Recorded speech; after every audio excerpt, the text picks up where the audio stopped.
did them in the top of my knees, and I did them in my shoulder because I had a partial tear in one of my rotator cuffs. It was not a full tear. I don't recommend doing anything in a full tear, but I had a partial, so it was like 75% torn.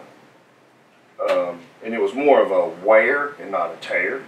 It had been done from playing football my whole life and then going to college football, powerlifting, and then it just kind of partially had been wearing. So the chance of recovery for me was good if they were put in the right place and if I took care of myself. Do they numb that injection site? No.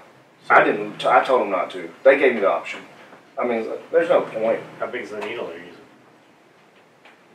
I think they use a 21 gauge, but it was 4 inches long because they got to get in the joint. And I mean, yes, that hurt a little, but if you've got a torn rotator cuff or partially torn, you're hurting. So that's not. It doesn't matter. And the first 6 to 8 weeks, I went back for my checkup, and they're like, "Are you better?" And I'm like, "Maybe a little," but I was very disappointed. I was down in the dumps at 2 months because I'm thinking, okay, I spent $15K. I've got all the care credit cards completely maxed out with 0% interest, and I've got all these dang payments, and it didn't work. Well, 2 months after that, I started seeing a little results. So I'm at double the recovery time that I was supposed to do because my body just it was metabolizing too much of it out, and there wasn't enough active ingredient working. So, and again, you can't lift weights, you can't do anything. So you're just doing a full range of motion with your muscle wherever they put it. So you do it again? Crap, yeah, I'm 6 months out now, or I did it in October, and I'm doing the MRI in October, and we're going to put last October's MRI to this October's MRI side by side, and we're going to see if it officially fully grew back. I haven't touched a weight since last July when I tweaked it. It was the end of July, so I haven't done a weight, I haven't done a workout, I haven't been able to do anything at all. And I wanted them to give it fully time to recover because you don't want to waste the money. You start working out and you re-tear it. That's a lot of money. Insurance don't cover that stuff. Yeah, 15 grand is a lot of money. Travis Broomfield, Justin, do any of your supplements help with gout? Now, I've had a few people that have gout problems. If you have it, you know the crystals in the blood. It seems to form in the big toe first, but it can be in other places. Okay? If you're having pain with gout, before we worry about what supplements can help with it, I want to make sure the nutrition is on point because that's what it's caused from. You're intaking something that your body does not react with and it has an inflammatory response in the blood, and it's depositing in these areas, these joints that freaking hurt, and it hurts. I had a guy that had gout every time he had a yeast or red meat. Oh shit. He could not have either one. 4th of July one year, he had a few beers with his friends. He come back, man, he was messed up. Whole ankle, whole foot, it was bad. And I said, okay, this is a little more serious than I thought. He's like, yeah, I had like 5 beers and a burger. He said, I really didn't think it would flare up. So what I had him do, again, we got his nutrition on point, and we used some extracts, which is basically what was in Prime 9 because he was one of my test candidates, and we're getting Prime 9 remade because I upgraded 4 of the ingredients, which we hadn't got to that yet, but there's 2 or 3 of the products that went out, and there's a reason it went out. It's because we're upgrading some of the ingredients to trademarked processed ingredients or patented ingredients, however you want to look at it. And that will help once we get it. But until then, you need to take whatever you can find that you know works with inflammation. Okay. Josh Adams, your thoughts on keto and weight training? I know there's like a new kick right now with keto, but for me it's like I don't understand the new stuff again. But I've been doing this. I don't think it's new since the '80s. I think it's just in front of It's in front of different people because of the internet. Well, I was born in '83. My dad was doing this stuff years before I was born. When I was 3 years old and 4 years old, my dad was on quote keto. It was proteins and fats and greens only. That's all he ate, and he was a bodybuilder at that time. So when people say, can you put muscle on with keto? You can't do that. You can't. Okay, well, they did it for years back then. That was some of the best physiques was the 90s. It's before they looked like freaks that wasn't obtainable. So now we have the keto, and there's like 10 different variations. One person will say 90% fat, 10% protein. And one will say 80-20. I mean, there's so much crap out there. I don't know how to guide people because there's so much in their head that is not correct that I have to spend 2 hours debunking the myths to get them to believe me. And I'm like, do you realize you're reading that from somebody who put it out there for free, who's not a professional in the field? Like, what if I wrote about keto and put it out there? Nothing. Why? Because that's my job. Why would I give you my answers? You know, that makes no sense. For that, each person. But with the keto, can it work with muscle gain? Yes. I did keto for like 3 years straight and nobody ever knew. I did it because it was easier to eat the fats than it was the carbs. I loved it. It was great. But again, I didn't do it uneducated. I didn't go, yeah, bacon. I mean, that's exactly what they're doing. That's what they're doing too. I don't get it. And people do it unhealthy. So you're going to suffer and take out carbs, but you're going to eat the worst fat there is. Which is, what's bacon? Yeah, well, that's not the worst. Trans fat probably the worst, but I would just say make good choices. I mean, I eat some saturated fats. Yeah, of course, everybody's got to have your essential fatty acids. But when I'm choosing a fat, I'm going to choose what is high in mono unsaturated fat. That's my preference. So when I see people that are like, well, I'm going to eat keto and I'm going to do peanuts. I'm like, okay, peanut. I'm going to do macadamia nuts. That's my choice. That's what I eat. It's the highest in monounsaturated fats. I love macadamia nuts. They're a lot more costly than peanuts. They are a little more costly, but at the quantities that we actually eat, I haven't seen a large change in my prices. Okay. Like when I go to the grocery store and I'm eating healthy, it's very inexpensive. It's when I eat unhealthy that it gets expensive. If you only buy 10 things and just a little more quantity of it, so I mean, I could eat on $80 to $100 a week, easy. And I eat a lot. I mean, it just depends if you buy the overpriced organic and not even really know if it's organic or not. I mean, if a dozen eggs is $10, you're probably paying too much. You know what I'm saying? Mm-hmm. So does keto work? Yes, you just got to have a professional test your body, test your blood work, and look at your family history and go, okay, from all the factors that I have, you probably need to start with this percentage fat, this percentage protein, and your fat should be broken down into this much monounsaturated, this much polyunsaturated, this much saturated. You get all that right, you're good. All right, Brian said, thoughts on intermittent fasting? I mean, if it's your schedule, like Jordan, a friend of mine, Jordan Winkler, he's a tactical response guy, or used to be. He did intermittent fasting before he ever knew me. A lot, yeah. He's back to doing something. And I don't put all that out there and try to get into everybody's stuff. But I had people doing intermittent fasting before it was intermittent fasting. It was, hey, this is my schedule, this is my life, and I have no appetite because of X, Y, Z. What can I do? And what we figured out was, in the early 2000s, that when you get up, if you have just amino acids, and then you, at your next to meal time, you have the amino acids, and then you get home from work and that's your time to eat, and you're eating this around your workout time, whatever you're supposed to eat, you get good results. I did intermittent fasting, my version, I don't want to plug anything, but my version of intermittent fasting from basically started that, I guess, about 6 months, I guess. Something like that. I'm doing it basically now because of my schedule. After the stem cells. It took me about a month to work into it, but then I went into a version of intermittent fasting. But I don't tell people that. I don't mean to say that because I have amino acids.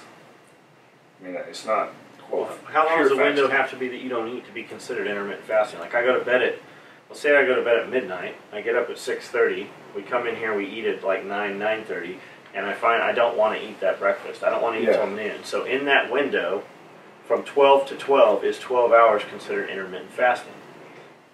I wouldn't think so. Like, I would say 16 minimum, maybe 20, really. the way I do it is, or the guidelines that I have that I go by. If you're going to do 1 meal a day, there's one guideline, and then it's based on milligrams per kilogram of body weight, and then I have another one based on 2 meals a day, and then you change your workout based on that. Currently, I'm doing the 1 meal a day, and it's, a lot of people look at me like crazy. They're like, you eat 1 time a day? I'm like, well, yes, food, real food, because my schedule is very demanding, and it has been since I've been working on these projects for a year. I hadn't even been on social media. I hadn't checked an email. I hadn't done anything but work as hard and as long as I could. And the only way I could have done it was with that meal plan. And it's aminos, aminos, aminos. Go home and eat. And then if I'm still hungry right before bed, I'll have a shake. And it's a champ shake. And I'm in the best shape of my life without doing anything. I've lost down to about as low body fat as I think I can walk around at comfortably. And I don't think I've lost much strength. What do you think you're at? Well, I checked it on a 9-site skin fold, and I'm right under 5. I always round up, but I'm right at 5 on that. And I've had the DEXA scan, and it had me like 5.1, 5.1, 5.2. So I've done the DEXA 3 times. There's one about 5 hours away from where I live, and me and my wife will leave the night before. We'll go to the town, Atlanta. We'll get a hotel, stay the night, get up early, be the first appointments to get X-ray or DEXA scan, and we drive back. So I have the data to say it's okay. And the only weight I lost was a little bit of muscle after the stem cells when I wasn't working out. Yeah, I wouldn't say. I mean, I didn't lose but 5 I would have pounds. guessed you're at least under 20%. Yeah. If I walked around 20%, I think I'd have a heart attack. My structure wouldn't carry it. Or it could be because I've had the same for so long. Well, maybe you could just lose muscle mass when you gain fat. So you'd be the same way. Maybe. But I know I had to be very inactive to lose muscle. You're not inactive. I'm inactive. You're picking stuff up all day. Then you do all this stuff out here. It's not the same, though. It's not the same. Is it not heavy? I don't pick much up. When I'm here, you do a lot. Like, I see you picked up boxes since I've been here. You picked up rolls. They were empty. You came around here. You picked up It's loose just tables, it's like the wrapped Christmas presents. There's not a present in them. All right, let's take a break for a minute. You got to pee? Kevin Martin, who you've met. Will I benefit from taking Laxogen 100 while on ketogenic diet with light exercise? Any chance of affecting ketosis? I'm already taking P2 daily and just ordered more Tropin. Yes. The Laxogen works great, especially on ketosis. It works. It helps you absorb your protein, reduces your cortisol. And I wanted to just tell you, I'm not giving you this answer without knowing the answer. We've checked it with blood glucose and blood ketone levels. All of our supplements has been through that.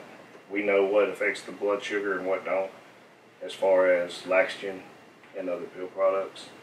So, yes, it will help. And yes, we have tested the blood ketones and blood glucose on 30-minute increments up to 12 hours. After dosing on some products, it depends.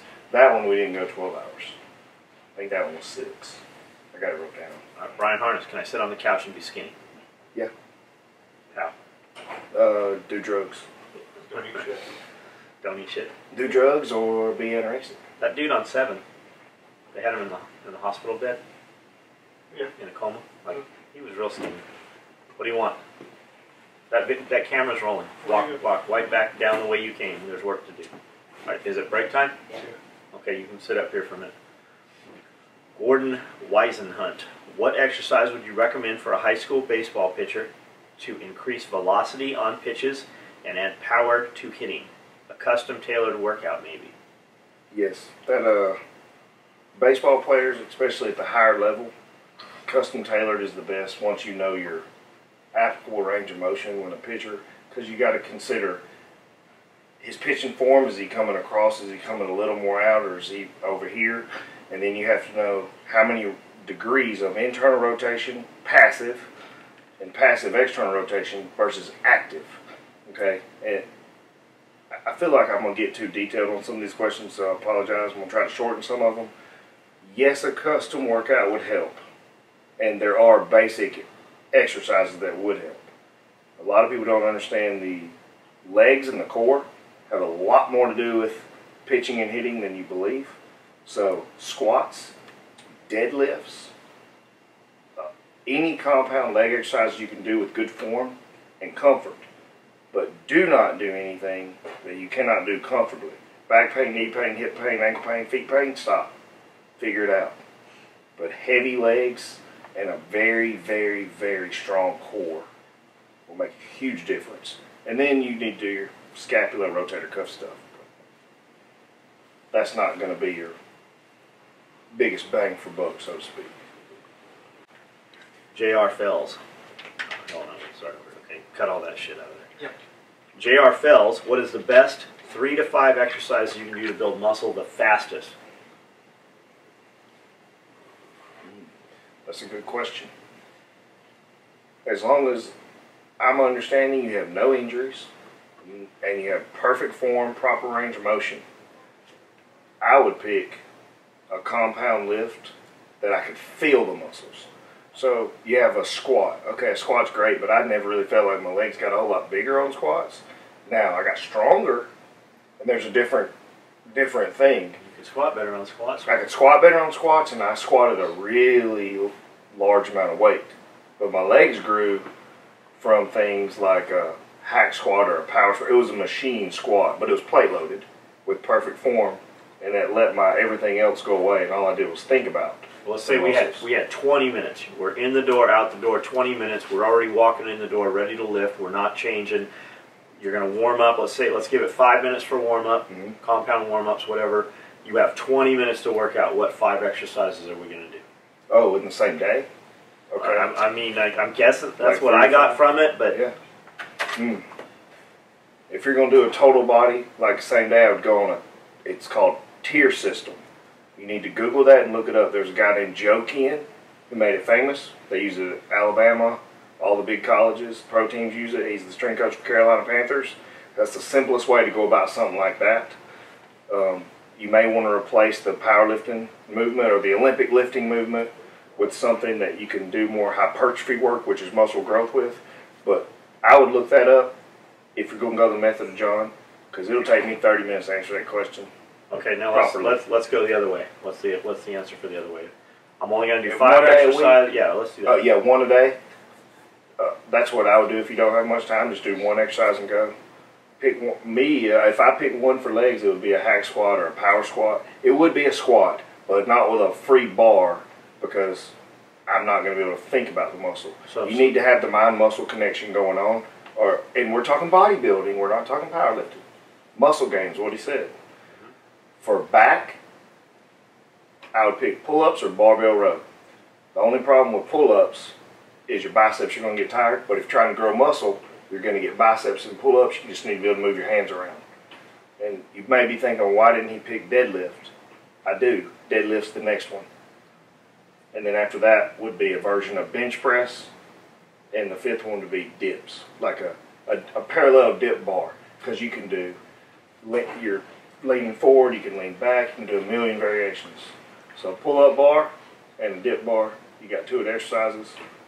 Then you got a version of bench press, whether you have whatever your grip is, that's on you. And then you got deadlifts and squats. And we're going to do 1 of those each day, Monday, Tuesday, Wednesday, Thursday, Friday. Yeah. And how many sets? I would do the squat machine 1 day, the bench 1 day, and the deadlift 1 day, and then do the pull-ups and dips probably every day, supersetted either before or after as my warm-up. And then that's 3 days. And then if I didn't need rest, I wouldn't. I'd start over. Okay. I rest and take days off when I'm training, only when I need it. I never force a rest day. How many sets do you want to do on those days? At least 5, and that's counting warm-ups. If you can, go to 10, and that's counting warm-ups. Because like I said earlier, 3 of my sets are just the bar. I don't care what lift it is. I may do 3 sets of 5 reps with a bar. Are you going to go heavy? Would I go heavy? Let's say on that bench press movement, whatever it is, we're going to do 10 sets. Your first 3 sets are just the bar, and then what? So I split everything to rep ranges because I think that's the best way to do it. I do not max out. I do not do 1 reps. Justin don't do that. I have clients that I have to train for that, but I don't.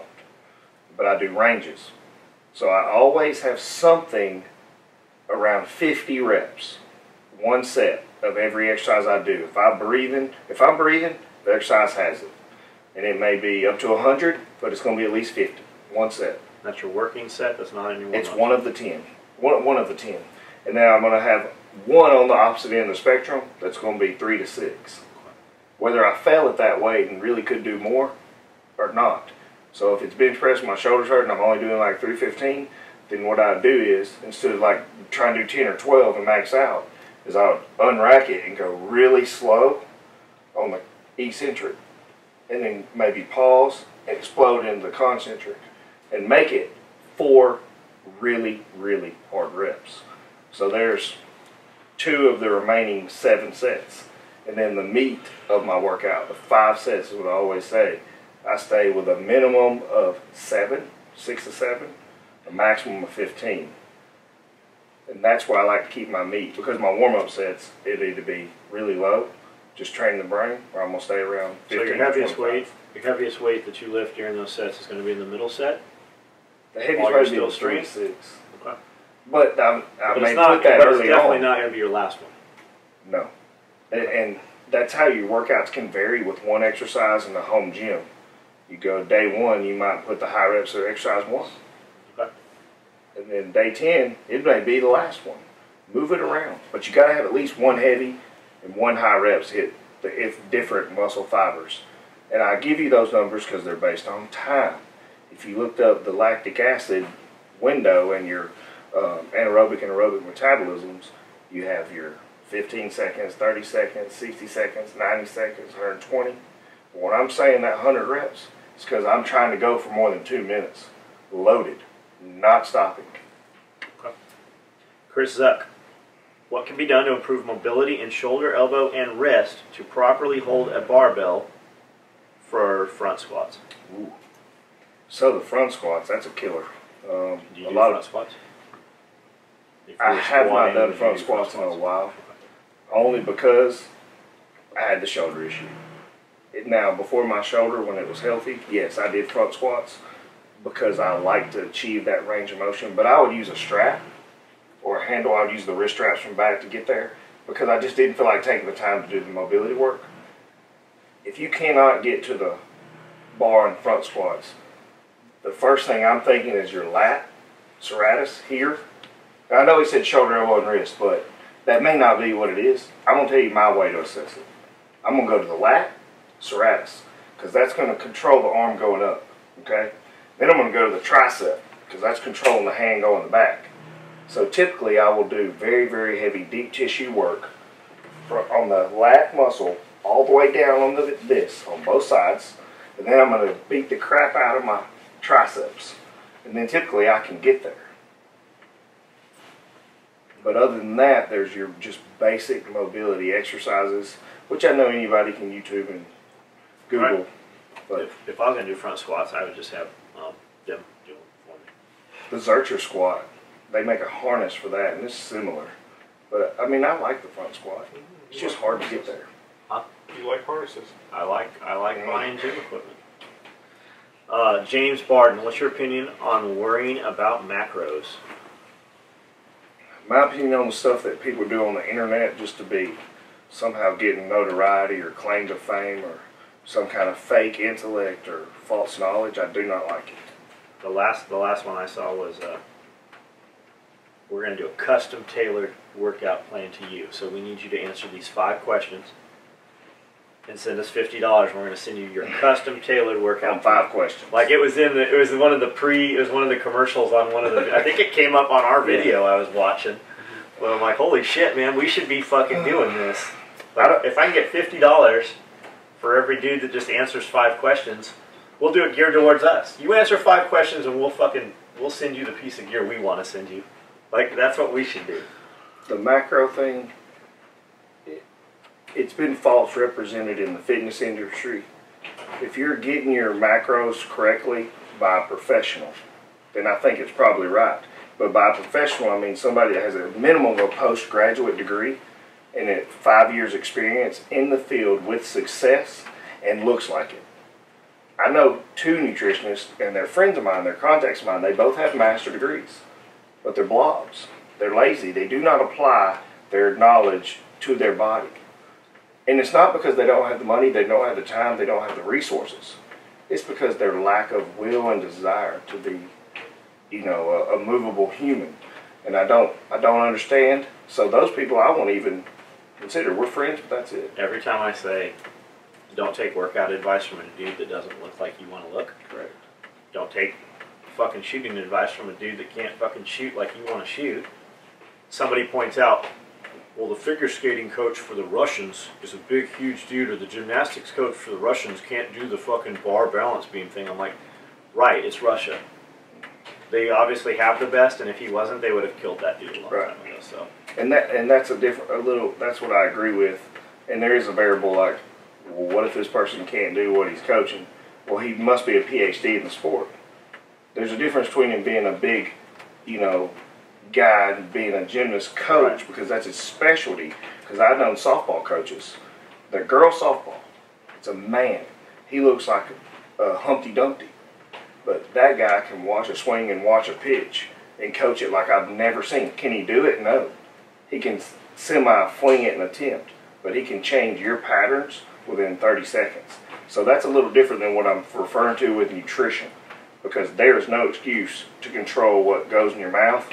If that's your sport, if that's your profession. Like that coach, he don't play softball. He don't get paid to do that. You know what I'm saying? Yeah. Or the gymnast guy. He's a dude. He's not going to do girls' gymnast stuff.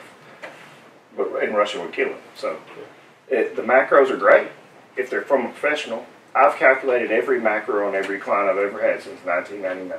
Every freaking one of them. And I have almost all of them on different storage devices. So I have a window of 2 years that I lost clients because somebody broke in my house, stole my computer. Well, they robbed my whole house. But my computer was gone. I didn't have it backed up. That's it. I've probably got 20,000 meal plans saved with macros calculated and results. So macros work, but not like they say. Eat Pop-Tarts because it's in your macros. That's stupid.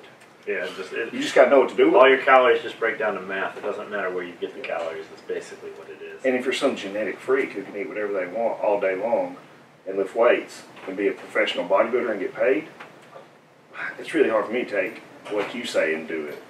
Because you got 23-inch arms and you're not doing anything watching TV and playing PlayStation. Ken Scott, is there a way to dehydrate the SF-187? My last jar has become a huge clump very quickly. I don't know if there's a way to dehydrate it. There's a way to prevent it from happening. So if you ever open anything in the world and it starts to clump, that only means one thing. There's moisture got in it. How do you prevent moisture from getting in it? Leave the pack in there. Okay, there's a little silica pack in there. If the pack is in your way when you're doing your scooper, so open the jug, leave the top up against it, crack it, lean the powder all the way to the side, take your silica pack, shove it in there, and kind of lean it back. So half of it is sticking up and half of it is down, still in the container it's out of your way. You also need to make sure it's threaded properly and sealed properly. And don't accidentally spit in it or spill water in it or something like that. We've had probably 5 people that have had that problem, and I replaced their stuff because I stand by my products. You let me know and I'll do what I can to fix it. If you feel like it's my fault, I'll make it right. If it's your fault and you can own that, I'm good with that too. I've got jars down there that are like that, but I pull the packs out. The first thing I do, I look for the pack. Like I rotate it, get the pack, and throw it away. And it clumps up, but I deal with it. I mean, the scooper, I can fucking still scoop the shit out. If moisture gets in there, it's going to do that. But I can say, I've got containers from our first batch, and I kept them just for, to look as the progression of the company. I've never had one clump, except the first version of Vaso. It was because I tried to flavor it, and the lab said, Justin, you made this too strong. You can't flavor it. And I'm like, people are not going to drink a chalky flavored drink. They said, yes, they will when they see the results. Mix it with something. That's why I was hard-headed at first. I mix it with the aminos and the SF-187. That's why it's unflavored. Got it. But I don't. You can shake the powder, put it in a blender, turn it into powder like you said, and put it back in the jar, that'll work. For guys that don't know, just in one sentence, tell them what the Vaso basically does for them. The Vaso2, the VASO2, and some people call it Vaso, some people call it Vaso. So no, we're talking about the pre-workout. There's no flavor, but it will open up. And no stimulants. No stimulants. So no flavors, no stimulants, no coloring. I mean, no, it's nothing. It's the ingredients that are on the label. The whole idea for that was to help with vasodilation, okay? But not to the point of making your blood pressure drop and you passing out like you took nitroglycerin, okay? Opens up the blood vessels, helps them flow properly. When we age, we lose that, or we do things that will give us vasoconstrictions. With that, there's nitrates and delivery systems. That's in the Vaso2. When you take it with protein, it makes the blood a little more easy to get the nutrients where it goes. And if you're a guy who cares about a pump or whatever in the gym, when you drink the Vaso and you drink a little extra water especially, you're going to get the pump or the swollen muscle look. So it's like a cell volume. Oh yeah, it's a massive cell volumizer, and it'll basically infuse oxygen. Anything you take with it. It will pump it into you faster. It upregulates whatever you put with it. So and that's why I take it. I'll take it with the aminos because I want the flavor of the amino. I want the stimulant from the 187, and I take the Vaso with it to put all that in faster. And that's exactly what I do too. I do one of these, one scoop. That's why I do it, because you said do it. It works. And it's worked for the last, almost 3 years now probably. I've been doing that. I've done it every single morning for 3 years. Even not working out, I still use it in place of coffee.